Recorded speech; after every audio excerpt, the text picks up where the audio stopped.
जय हिंद दोस्तों, A to Z में आपका स्वागत है। A to Z में हम कल आपको बायोलॉजी में सेल के बारे में बता रहे थे। तो बायोलॉजी में सेल के बारे में जहाँ तक अभी तक हमने जहाँ तक सीखा है उससे आगे सीखने की कोशिश करेंगे कि इससे आगे क्या होता है।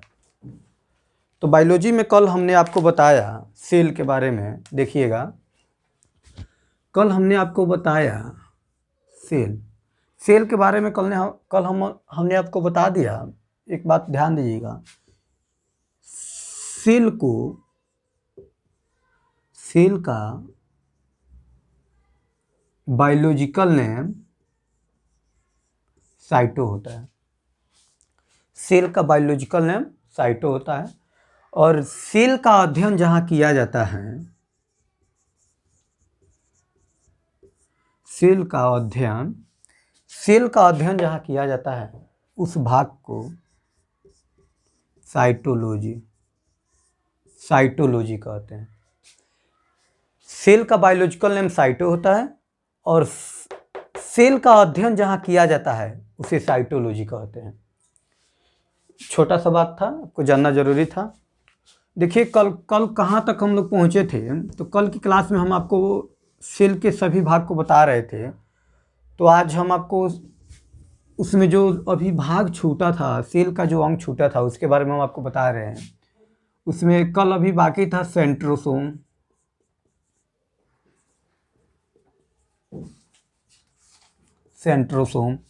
तो आइए समझ लेते हैं सेंट्रोसोम क्या होता है और सेंट्रोसोम का काम क्या होता है। सेंट्रोसोम सेल के हर एक सेल के अंदर सेंट्रोसोम होता है। हर एक सेल के अंदर सेंट्रोसोम होता है और इस सेंट्रोसोम का काम है कोशिका का विभाजन करना। हमने आपको बताया प्रत्येक सेल के अंदर सेंट्रोसोम होता है और इस सेंट्रोसोम का काम है कोशिका का विभाजन करना। तो यहाँ पे लिख दे रहा, सेंट्रोसोम, इसका काम है कोशिका का विभाजन करना। कोशिका विभाजन यानी कि सेल डिवीजन। सेंट्रोसोम का काम है सेल डिवीजन। तो ये जानिए कि जैसे सबसे अधिक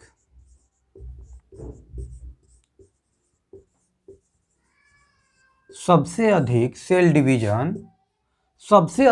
डिवीजन लीवर में होता है। सबसे अधिक सेल डिवीजन लीवर में होता है और सबसे कम सेल डिवीजन ब्रेन में होता है। ब्रेन। और यहां से ये भी देखेंगे, जो ब्रेन होता है, ब्रेन का 90% भाग न्यूरॉन सेल का बना होता है। Neuron cell. और इसका 10%, मात्र 10% भाग गिलियल सेल का बना होता है। Glial cell. ब्रेन का 90% भाग न्यूरॉन सेल का बना होता है और ब्रेन का 10% भाग गिलियल सेल का बना होता है। तो ये जो 90% भाग न्यूरॉन सेल का बना होता है, तो न्यूरॉन सेल में कोई विभाजन नहीं होता है, यानी कि न्यूरॉन सेल में सेंट्रोसोम का काम कुछ नहीं है।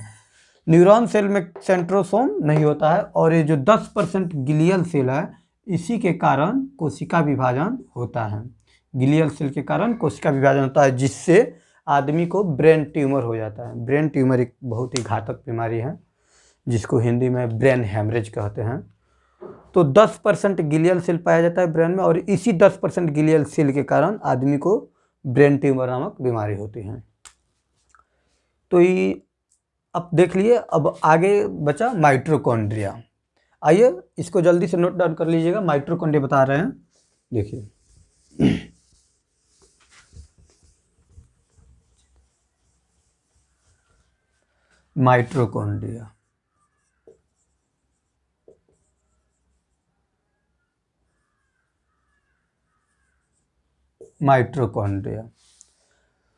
माइटोकॉन्ड्रिया को पावर हाउस कहते हैं, सेल ऑफ पावर हाउस। और देखिए, माइटोकॉन्ड्रिया जो है ना, माइटोकॉन्ड्रिया की जो आंतरिक दीवारें होती हैं, ये तो माइटोकॉन्ड्रिया के आंतरिक दीवार को क्रिस्टी कहते हैं। क्रिस्टी, माइटोकॉन्ड्रिया के आंतरिक दीवार को क्रिस्टी कहते हैं। और इसी माइटोकॉन्ड्रिया में क्रेब्स चक्र चलता है। क्या? क्रेब्स चक्र। क्रेब्स चक्र, माइटोकॉन्ड्रिया में क्रेब्स चक्र चलता है, जिसके कारण, इस क्रेब्स चक्र के चलने के कारण एटीपी का निर्माण होता है। क्या? एटीपी।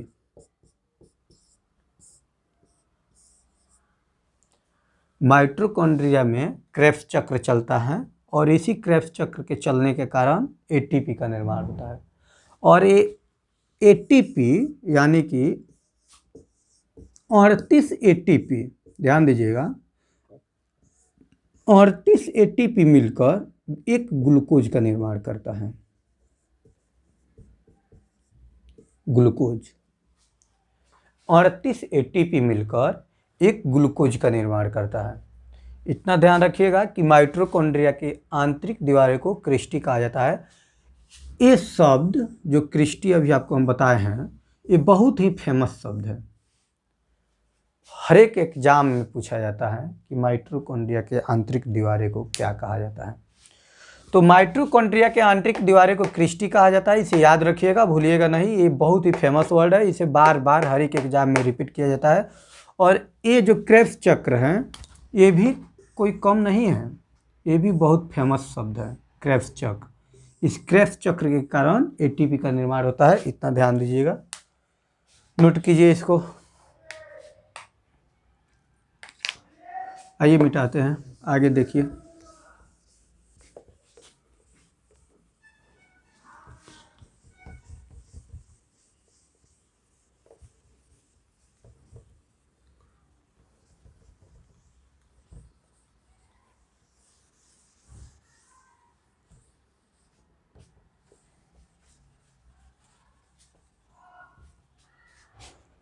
शुरू में हमने आपको बताया था कि सेल दो प्रकार का होता है। एक होता है एनिमल सेल, दूसरा होता है प्लांट सेल।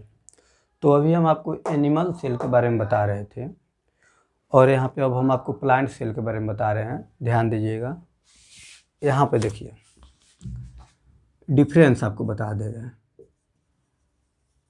एनिमल सेल और ये प्लांट सेल। तो हमने आपको बताया कि देखिए केंद्रक जो है ना, केंद्रक ये एनिमल सेल में भी होगा, केंद्रक प्लांट सेल में भी होगा। यहाँ पे देखिए एनिमल सेल के जो ये कोशिका होता है, जंतु कोशिका, तो जंतु कोशिका में क्या होता है कि जंतु कोशिका में कोशिका झिल्ली पाया जाता है।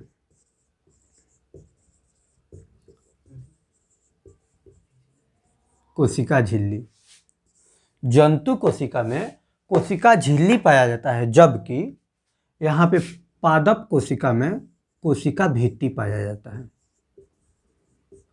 कोशिका भित्ति। और ये जो जंतु कोशिका में कोशिका झिल्ली पाया जाता है, यह कोशिका झिल्ली प्रोटीन का बना होता है। प्रोटीन का। जंतु कोशिका में जो कोशिका झिल्ली पाया जाता है, यह कोशिका झिल्ली प्रोटीन का बना होता है। और जो पादप कोशिका में कोशिका भित्ति पाया जाता है, यह कोशिका भित्ति सेलुलोज का बना होता है।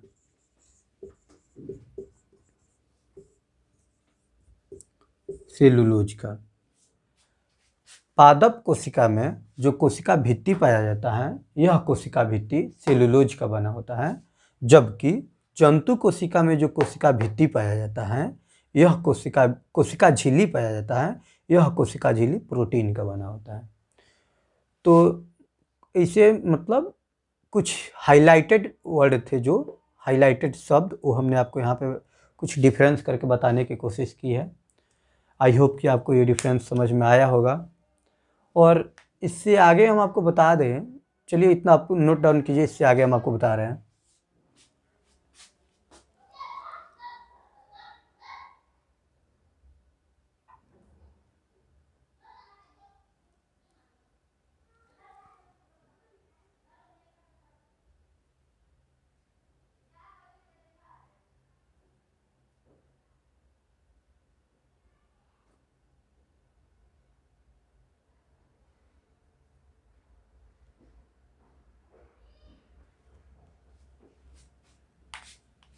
हो गया, आइए मिटाते हैं इसको।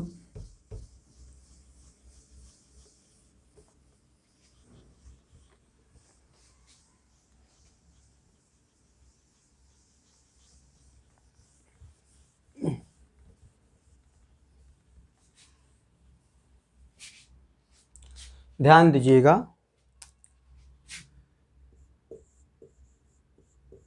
ये है डीएनए और ये है आरएनए।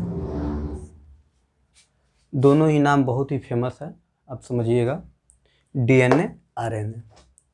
डीएनए जो है ना, डीएनए का मतलब है D oxy ribo nucleic acid. DNA का मतलब हुआ D oxy ribo nucleic acid, और आरएनए का मतलब होला राइबो न्यूक्लिक एसिड। डीएनए का मतलब होता है D oxy ribo nucleic acid और आरएनए का मतलब होता है राइबो न्यूक्लिक एसिड। ध्यान दीजिएगा, ये जो डीएनए होता है, ये डीएनए का स्ट्रक्चर कुछ हम आपको बता रहे हैं। डीएनए का स्ट्रक्चर कुछ इस प्रकार से, आप इसको छोड़िए, हम आपको अभी खाली अलग से बोर्ड पर आप इसको बता रहे हैं।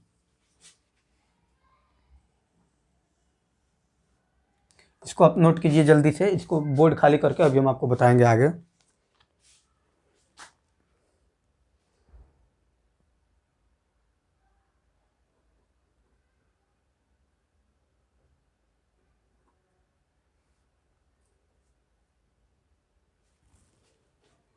हो गया, आइए मिटाते हैं इसे।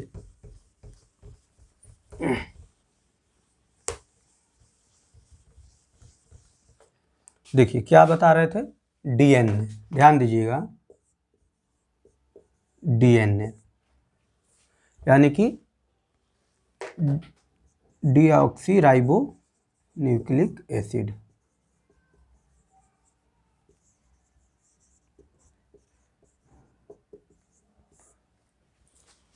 ध्यान दीजिएगा, ये डीएनए का स्ट्रक्चर, डीएनए जो होता है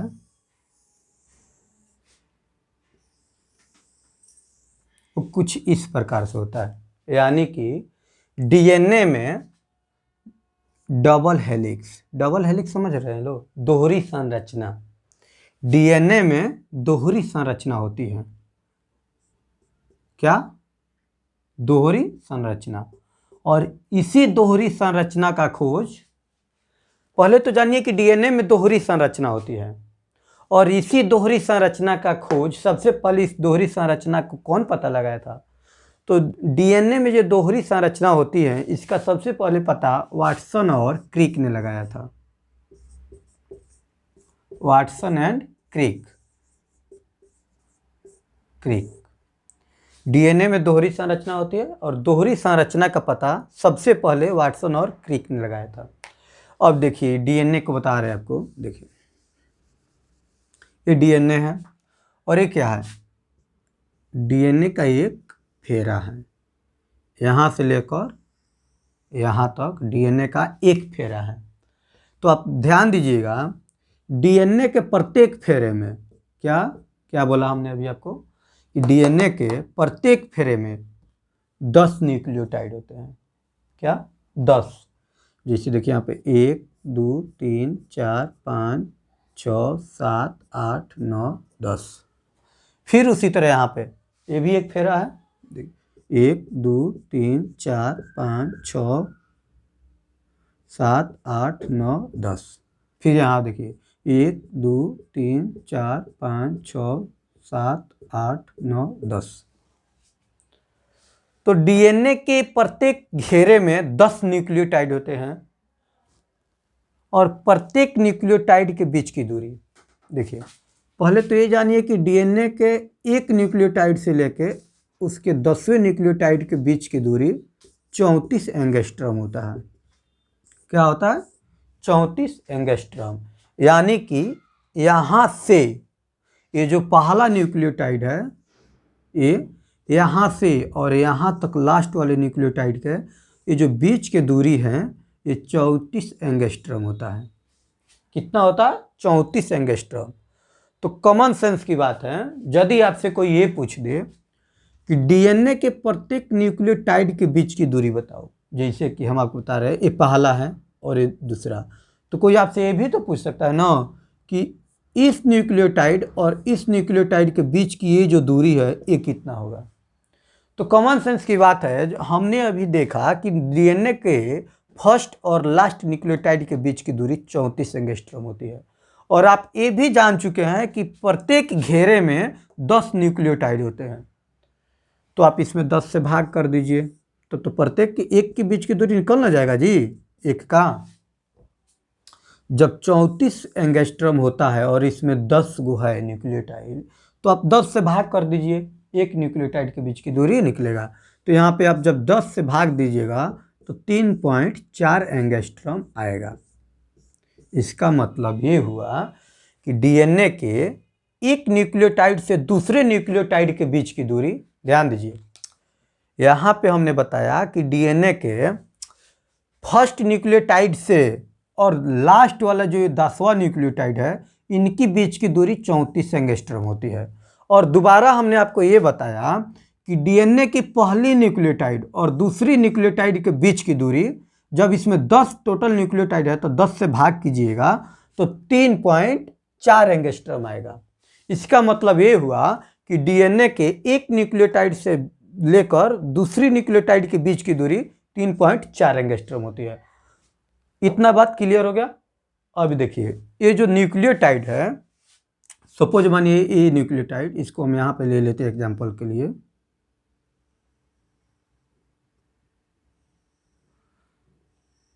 मान लीजिए ये पहला न्यूक्लियोटाइड है। तो देखिए इसमें क्या क्या होता है। एक न्यूक्लियोटाइड में क्या क्या होता है देखिए, इसी में होता है एडेनिन। क्या? एडेनिन। इसी में होता है गुआनिन। एक न्यूक्लियोटाइड में एडेनिन भी होता है, गुआनिन भी होता है, साइटोसिन भी होता है और थाइमिन भी होता है। हमने बताया कि प्रत्येक न्यूक्लियोटाइड में आप कहीं से भी यहाँ से एक न्यूक्लियोटाइड उठाइए, उसमें 4 चीज़ होंगे। पहला एडेनिन, दूसरा गुआनिन, तीसरा साइटोसिन, चौथा थाइमिन। ऐसा नहीं है कि हम पहले एडेनिन लिखे हैं तो आप भी पहले एडेनिन ही याद कीजिए, कोई दिक्कत नहीं है। आप इस चारों का नाम जरूर जानिए कि ये चारों एक मतलब इसमें होता है, एक में, एक न्यूक्लियोटाइड में ये चारों चीज़ होते हैं। तो एडेनिन, गुआनिन, साइटोसिन और थाइमिन।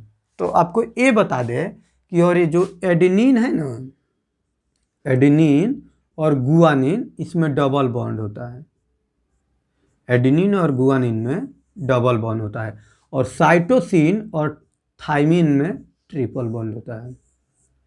एडेनिन गुआनिन में डबल बॉन्ड होता है और साइटोसिन और थाइमिन में ट्रिपल बॉन्ड होता है। ध्यान दीजिए, डीएनए के बारे में की जानकारी है, इसको समझना जरूरी है, ध्यान से समझिएगा लोग। इतना जितना बताए हैं इसी के अंदर से क्वेश्चन एराइज होगा, बाकी कहीं बाहर नहीं जाएगा।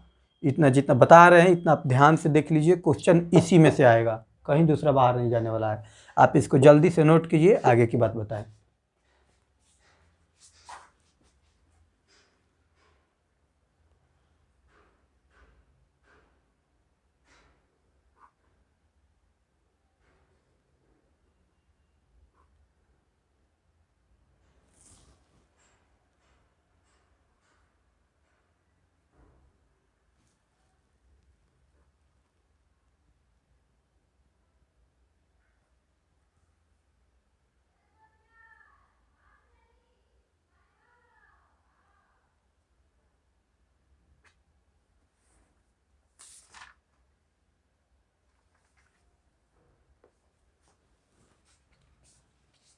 हो गया, मिटाए ना, मिटा दे रहे हैं, ध्यान से देख लीजिएगा। इसमें इस देखिए इसमें इम्पोर्टेंट बात क्या है, इम्पोर्टेंट बातें ये हैं कि डीएनए के प्रत्येक फेरे में 10 न्यूक्लियोटाइड होते हैं, इतना जान जाइए।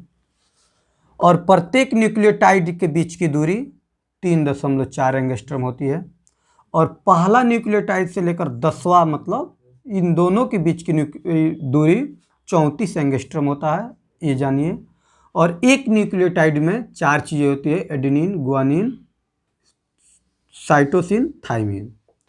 और यहाँ पे देखिए एडेनिन और साइटोसिन, यहाँ पे गुआनिन नहीं होगा, साइटोसिन, एडेनिन और साइटोसिन के बीच में डबल बॉन्ड होता है और गुआनिन और थाइमिन के बीच में ट्रिपल बॉन्ड होता है। ध्यान दीजिएगा, ये सब इंपॉर्टेंट बातें थी जो आपको जानना जरूरी।